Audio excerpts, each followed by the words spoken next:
We have a problem on our hands. This is a public health issue. The racism is systemic. It is killing us silently and violently. And that's why I came out here, because enough is enough. During the Floyd protests, which from what I saw of the early days of it, when you had people smashing up buildings, setting cars on fire, police cars even, the police were really not responding in force to those sort of instances. There was some of that, but a lot of it was focused on the sort of nonviolent protesters, and they didn't really engage as much with the other, partly because the people who were doing that were able to get away and it was happening, outside. But they're sending people into these situations, and I don't think that they've been tested. They haven't faced this threat in a real meaningful way. And maybe there is an understanding among them that best case scenario, they go out there and they face no resistance. Medium bad scenario, they go out there and they get into people physically. Worst case scenario, two worst case scenarios. They go out there. They come to Philadelphia. They come to Philadelphia, but also they go out there and they either respond with violent force, and people are horrified and shocked by the reality of it, which is, possible because we haven't really, I still think that in this country there is a big cultural, even among people on the left, right, center, whatever, the idea of a federal authority firing into a crowd of people, like that's Kent State. That's this thing that it will affect people culturally. And maybe they're afraid of that. Or maybe they're really just afraid, like if the police, National Guard, whoever goes out there and faces a violent clash with protesters and they back off, they lose, they are forced to back down or can't handle it, like how will that make them look? Like imagine the reality of normal everyday people standing up to this force and actually gaining even some kind of small victory. Well, they did in was it California? In LA, yeah. In LA, they stood up to ICE and they left. Yeah. And to do that on a national stage with a huge amount of attention on them, maybe there is some even subconscious fear of that happening, of the possibility of their force being resisted and resisted successfully, and what that could do. Look what we can do. Look what power we have. Because that's the thing. You can only push your enemies so far before they galvanize, before they stand together and start pushing back, either out of desperation, out of fear, or out of pure frustration. And you're trying to keep them basically at that constant state of they're on the edge, but they're not pushed over into something else. And, right. I don't think there's anybody advising the Trump administration right there who's like, look, we're a country of 300 million people. Like the numbers just don't add up. Like we can't, we don't have even in a city like New York, which has a police force the size of many small countries. Like, if everybody in New York just said like, no, we're not going to take this shit anymore. Like they can't really stand up to that. So I don't know, I don't know. This is all conjecture because of Trump leaving the name of Philadelphia out of the speech, but I just thought it was very, very peculiar. I'm almost kind of like offended. It's like, well, we're not good enough to occupy, right? Like we're unruly, we're crazy. Like, the police presence was, they got up to some really horrible stuff, but in terms of facing down the more extreme sort of examples, like either because they weren't able to get there and mobilize quickly enough, or just because they were more willing to go after the more peaceful, more compliant protests, they just really didn't seem like it's almost embarrassing. It was almost embarrassing I would be embarrassed by how much damage was caused within such a short period of time. And in such a kind of, in such a short period of time, people were able to organize enough and get out there to cause this unruliness, this chaos. I don't think that a lot of it was like, it wasn't, nobody was like, okay, we're going to go and burn down a CVS or something. People got crazy, but the speed with which it happened, the intensity of it, and the lack of police response to stop it, like, it's got to be embarrassing for them. Yeah. And everything they did after that was, it didn't really benefit them in any way. It was against people who weren't really fighting back at all. I mean, there's some pretty horrible examples you can see from there. Ultimately, what happened in Philadelphia, it seemed to be there was a final day of a very heavily organized protest that seemed to have some cooperation with police. They went on after this one day of protests. I believe the chief of police saying, "Oh, we talked with the leader of the protests. They're going to come in and do their thing, and then it's going to get quiet down." And then, of course, it did. But it didn't end in a violent clash. It really just kind of sputtered out, and you didn't see anything like that first couple days. But again, that first couple days happened with not a ton of pushback. I mean, there was pushback. I mean, you had Proud Boys and other people with bats and guns walking through the streets. I saw some of these people myself out there.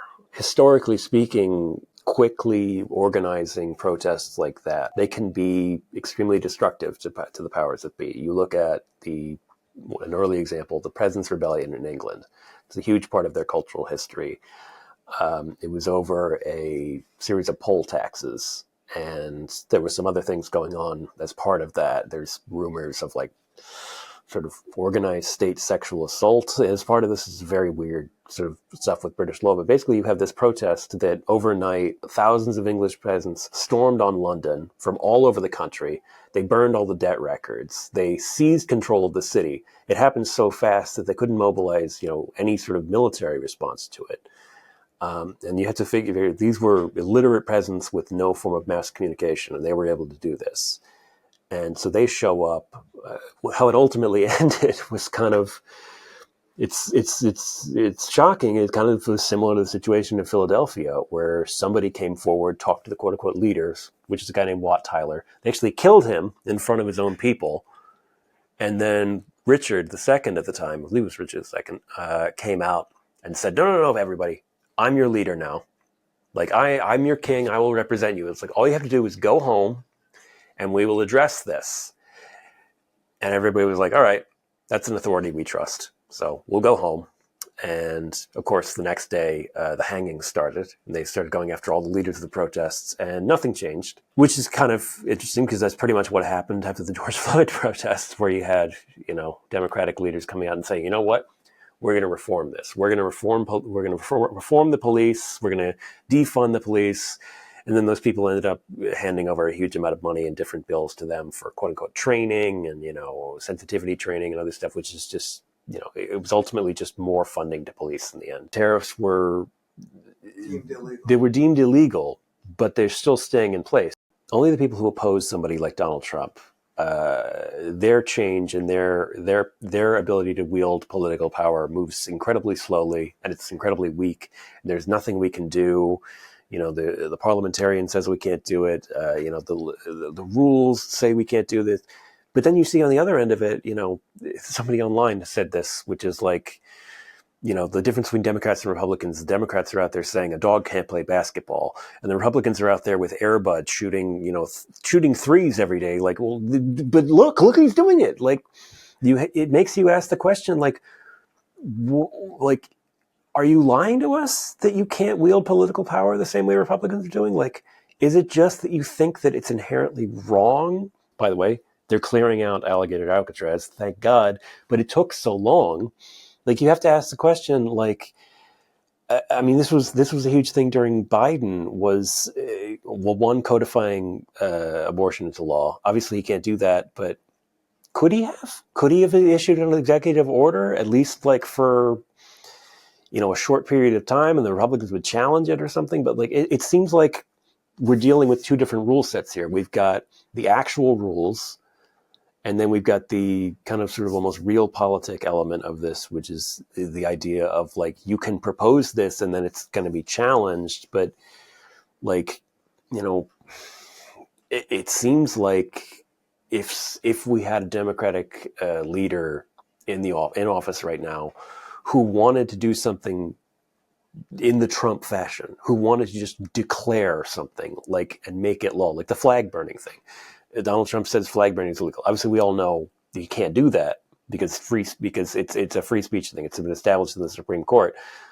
But they still arrested a guy for burning a flag outside of the White House. The exercising of that political power still happened, regardless of whether or not the rules say it's okay.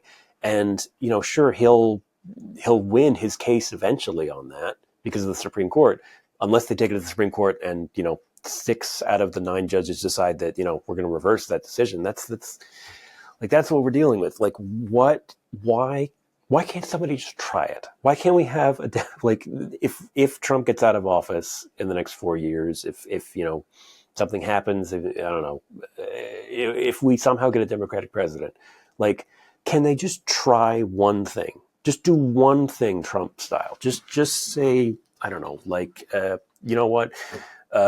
nationwide free lunches for kids. Nationwide, executive order, we're doing it. And it's like, are the Republicans going to challenge it? Sure, they're going to try and challenge it. But maybe they lose. Maybe they fail. Maybe we just do this.